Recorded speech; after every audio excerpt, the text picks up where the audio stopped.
A friend of mine tells a funny story on himself.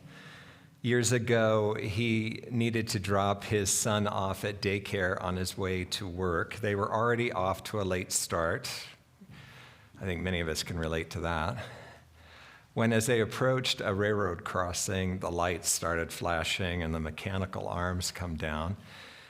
And my friend said that he immediately felt himself tightening up and beginning to go through the journey to both the daycare and from there to his office, and is there any way that he could find a shortcut or cut some time, because he had a lot to do that day at work and did not want to be late. And as he's finding himself in that mental process, he hears from the back seat, "Dad, look, there's a train coming. I love trains." And my friend said, "Oh my God, if it hadn't been for my son, I would have totally missed the moment." And isn't it true? His son was right here, right now, not missing anything that was going on around him, whereas my friend was off in the future, influenced also by the past, right? Some need to be at work, some need to, be showing his value, or maybe there had been some kind of punishment for not showing up on time, and way off into the future. This is what so often happens to us. And we not only miss the train, but what we really miss is that we as spiritual beings, we connect to who and what we are, to our true nature, to that nature as a spiritual being, only in the moment. Spirit is only operative in this moment. And while Spirit is being Spirit, we miss it if we're living in the past or off in the future. And I think the other really interesting thing is that in those times when we're so invested, on taking charge and making sure that we get what we want, often if we can just relax into the moment, it all works out just as it should. So this week I was reading an email that I received from Unity World Headquarters, where they were showing an expert or presenting an expert of a Unity minister, Mary Kupferle. Mary, she's passed away now. She passed away in 2003, I believe, but she was ordained in the early 50s, and they were taking an excerpt from her book. Let me see if I can find it. Truth Be Told, which was written in the late 50s, about the year that I was born. And in this book, I found this so interesting. She said if there was only one truth that she could hold on to, only one truth that she could remind herself of through affirmation, it would be, the light will dawn. I love that. When you reflect, for example, last week, Sue quoted the Bible and saying, "This too shall pass." And always when I hear that, it feels like, okay, I can just sort of get through this. But when I hear that the light will dawn, it gives us the invitation to be engaged right with where we are, because it's right here that the light will dawn, that the Spirit comes forth, the Spirit as the light, as the love, as the intelligence, as everything that is Spirit comes forth, as we're willing to be right here, right now. She says, relax and drop all anxiety about how the light will dawn, how the problems will be solved. The loving Father will reveal to you the right solution at just the right time. God will open up the best ways and bring about the best results. Now remember, this was written back in the early 50s. We've come a long way in our understanding of consciousness and our understanding of spirit. She's speaking as if this Father, this God outside of us, will make this happen. But the truth is that this flow that is spirit in us is always working to not only support us in our daily living, but also the greater spirit, this God, if we call it such, the universe, is unfolding a life that also invites us to break open and to be all that we can be. Now, what's fun is back in those days, and this is the unity that I grew up in, you just commanded yourself to relax. Just relax. We know a lot more now, don't we? That in fact, if you can stay with what's happening, and if you can be curious about, and why am I responding this way? What's happening in me, and why? That we then actually, through understanding, begin to relax. A real relaxation, not a forced, okay, I'm relaxed. And as we relax, we inevitably come back to this moment. We're working here in this community with Elizabeth Lesser's book, Broken Open. And I love the byline, or the subtitle of this book, How Difficult Times Can Help Us Grow. We're in week 5 of our exploration, and this week we're looking at pages 86 through 101. And as I read through this material, and not only reflected on it, but reflected on many of the different, I guess you could call them chapters, they feel like sections of reading to me, all of them are inviting us into this moment. And it is in this moment, remember, where it's happening, where we are supported and in fact expressing spirit. So they start out in the first section, how, let's see, where is it? A broken heart is an open heart, with the story of a rabbi. And maybe Janice, do you know this guy's name? Yehuda? Yehuda, does that sound about right? Yeah, Yehuda. So Yehuda's in a very unfortunate head-on car accident that leaves his body broken. And after a 4-hour surgery, he then has to spend the next 7 months in bed.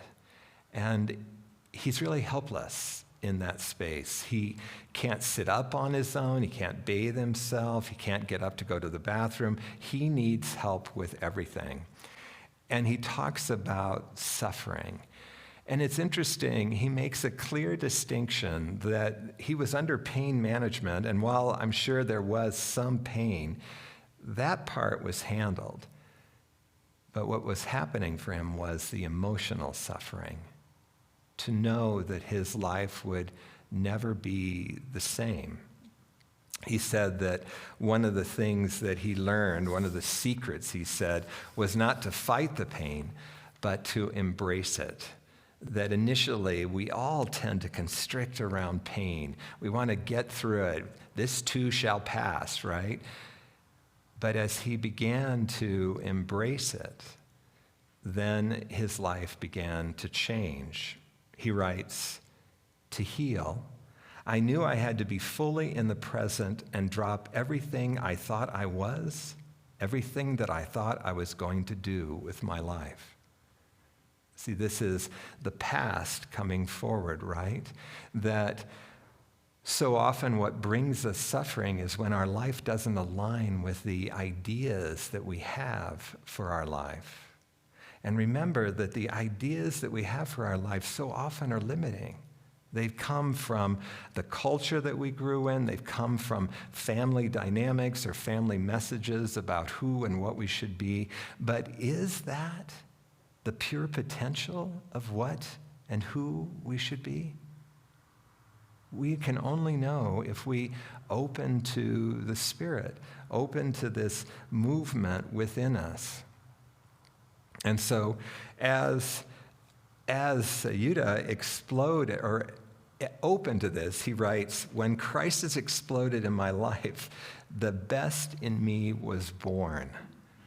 The best in him was born. And, what I was sort of expecting was that he was going to write about, I went from being a rabbi to some great, peacekeeper in the world, or, I became a doctor or something. But no, he didn't once mention an end result.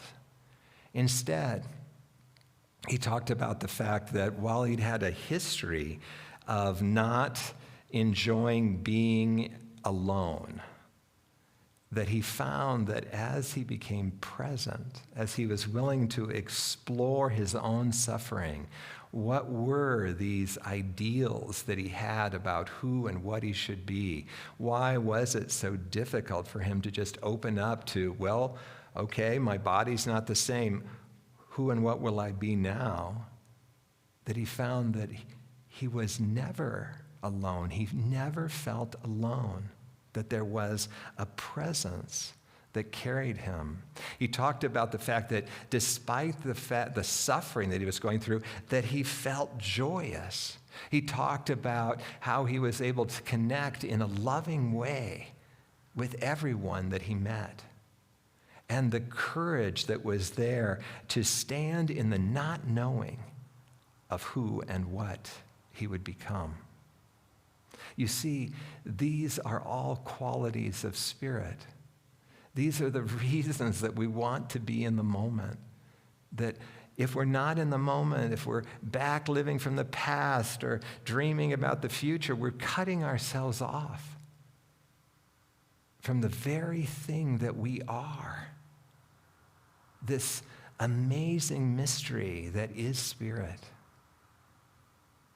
This week, in Release and Renew, which is Unity's Lenten book this year, the subject for today is now. And for this, they take us back to Jesus hanging on the cross. Quite a now moment, right? And a now moment filled with physical suffering.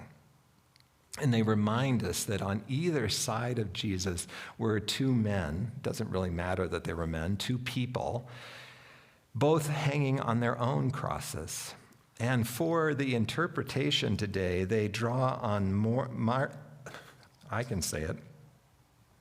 And do I even have it here?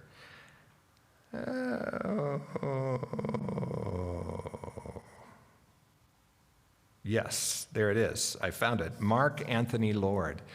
And his book is The 7 Living Words. So this interpretation is pulled from the 7 Living Words.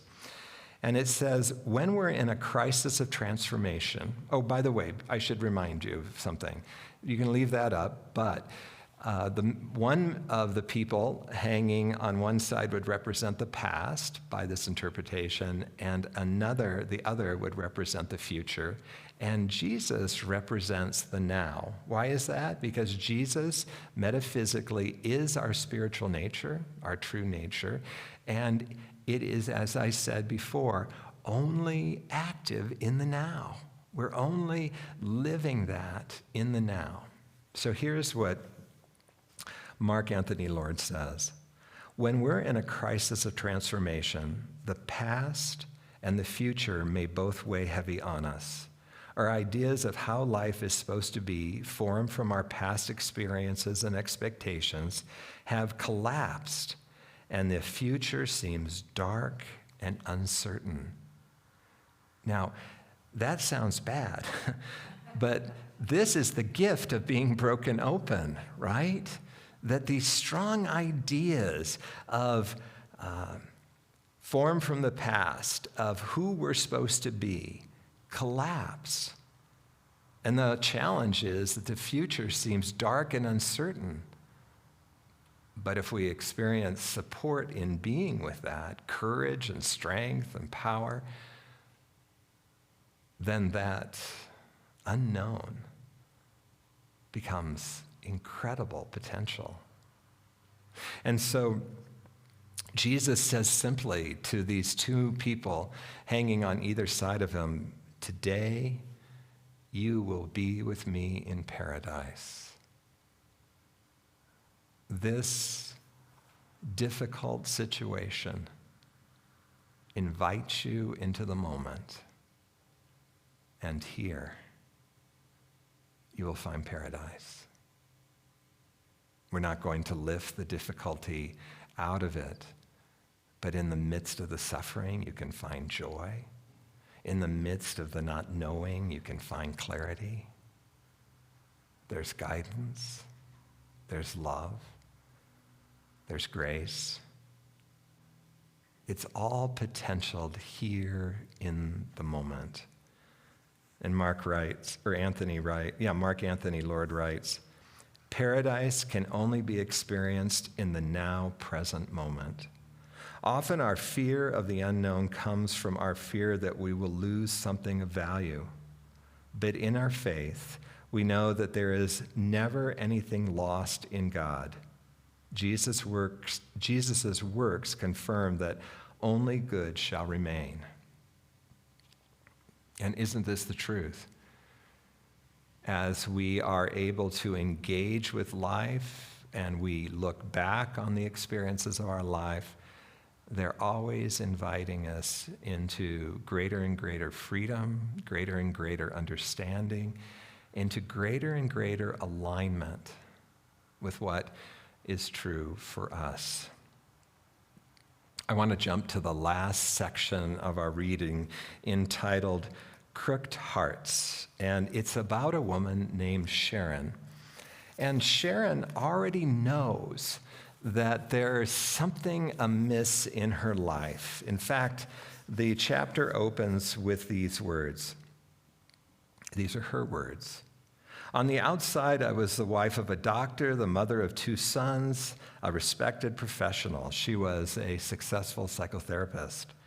But on the inside, my marriage was in terrible state. My work had lost its sense of meaning. My kids had grown up. I felt as if I was treading water in a stagnant pond. I did not really know how to go on.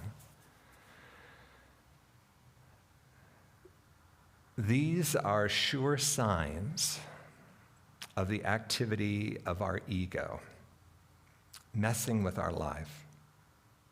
Yes, we don't totally lose connection with the fact that, we don't necessarily totally lose connection with the fact that we're not happy in our life, that our life is not somehow satisfying, not meeting our needs.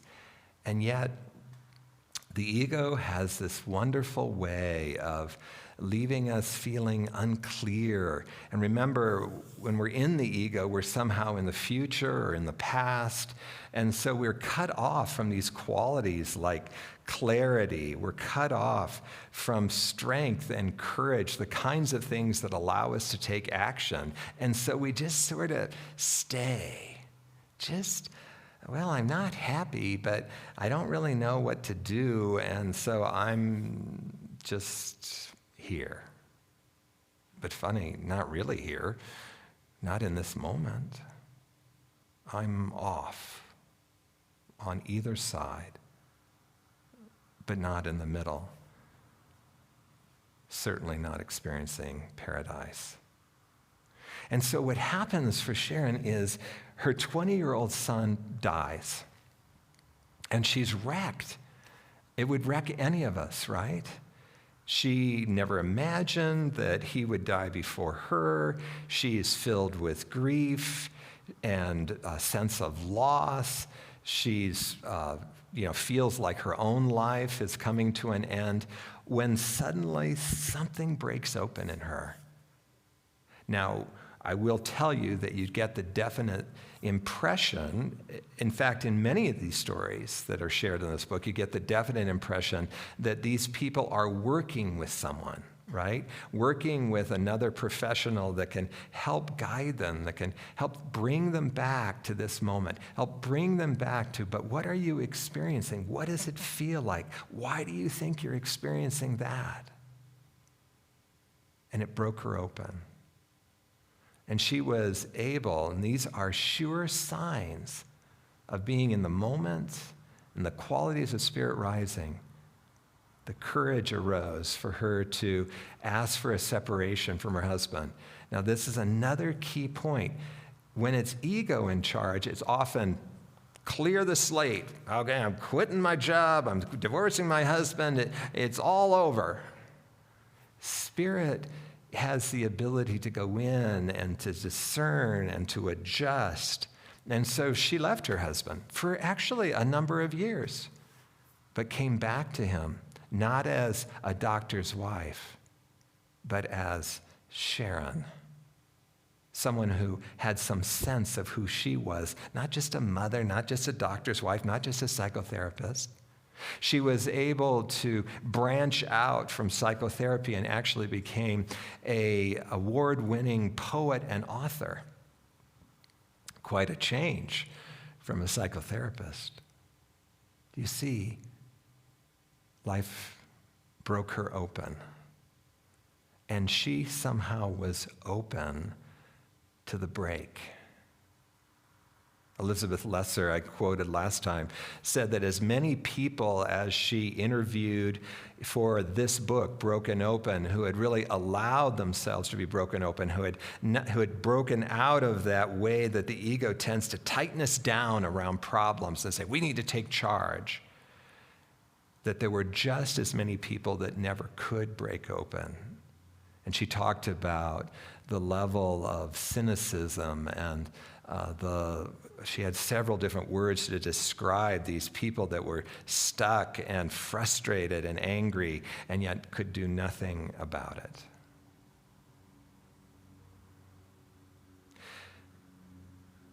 Being in the moment is much easier said than done. Check it out. I could challenge you right now. I want you to spend the next 3 minutes just being right here where you are. It's funny, it's humbling, but it's very difficult. Interestingly enough, our spiritual practice supports us in being in the moment, particularly meditation. And I also have found that inquiry, they both have allowed me to develop a focus and a concentration beyond the activity of my mind. But this week I read a very interesting study by a gentleman named Dr. David Vago. I think it's Vago or Vago. Anyway, he studies mindfulness and meditation's impact on our nervous system and specifically on the brain. And the study that I read was about, and I know just enough to be dangerous, meta-awareness, which is our nervous system. And if I'm remembering correctly, I realized I read this article, and I wrote down the guy's name and then I couldn't find the article again. This can be the challenge of the internet for me. But what I remember him saying was that each of us, in a minute, can experience like 1 billion different stimulus that come in so many different ways. And our nervous system, at an unconscious level, processes that, rejects what not important, adjusts the body to what is important, may adjust our positioning or whatever. Do you know consciously we can only handle about 60 bits of information consciously in a minute? But this thing is processing like 1 billion. So we are only conscious of a fraction of what's going on. So he was curious about how this meta-awareness responded to pain and difficulty. And so he got a whole series, a cross-section of both meditators and non-meditators, and they sat in front of a computer screen, and on that screen was broadcast words associated with pain, both emotional pain and physical pain, but they were broadcast so quickly that to the conscious mind, you just saw a blip of light. It could not be read. But to the meta-conscious or meta-awareness could pick up on it. Interesting results.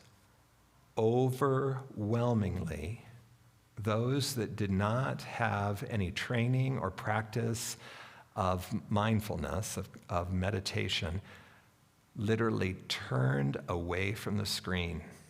Didn't know why they turned away from the screen. Maybe they were feeling some discomfort, but turned away.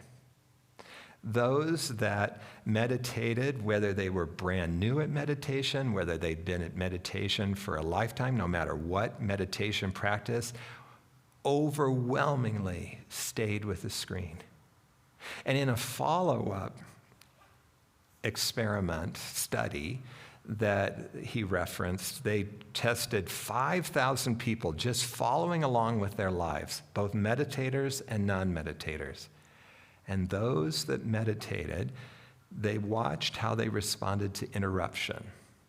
They were able to be present to an interruption. They were able to process, let go of anything that needed to be on, deal with what needed to be dealt with, and could get right back to what was going on in their life.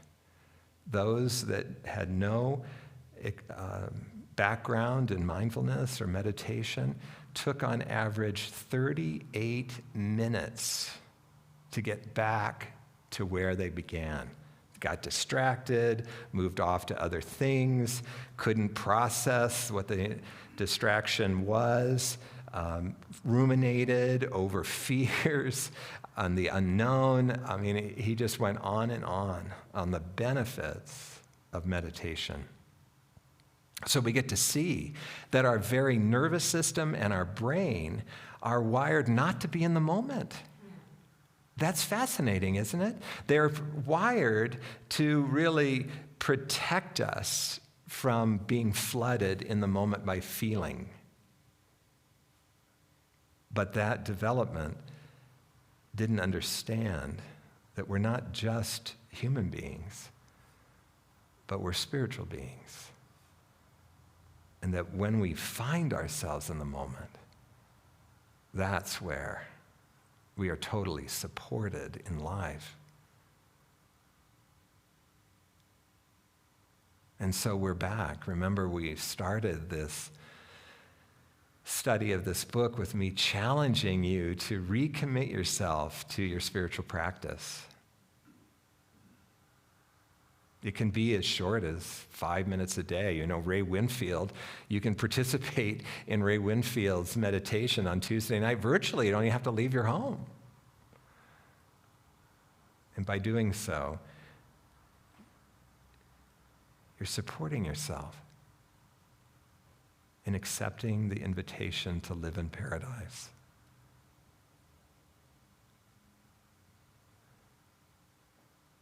Life is going to continue to challenge us. We often see it as a bad thing, but the truth is, it is an expression of love. Because the Spirit, as you, wants to be free, wants to experience what you as a unique expression, what your potential is, and thus what its potential is as you. It loves you so much. We can wait around to be broken open and hope that we're one of those ones that does break open, that doesn't constrict around our life so much that we're just bitter and disappointed with life. Or we can engage not only in being curious about what's happening in our life, but also in our spiritual practice, so that we literally can be present to what's going on, no matter what's trying to rock our boat.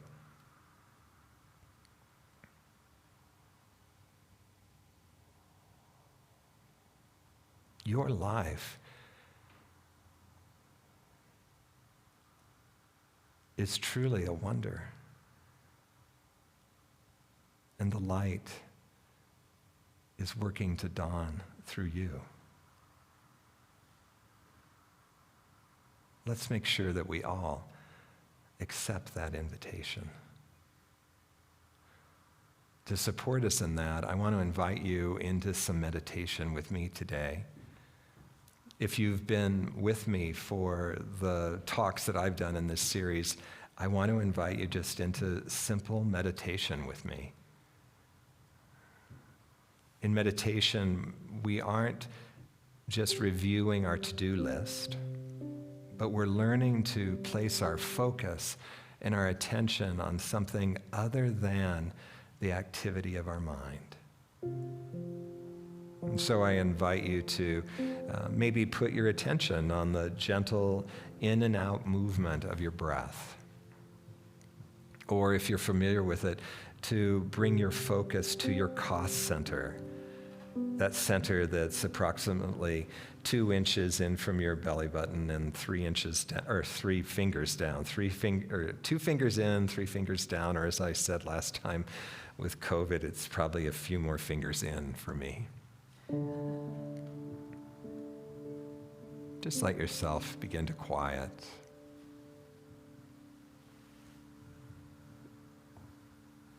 And in a few moments, I will come back and just invite you back to this quiet focus. But if you find yourself wandering, no judgment, just come back.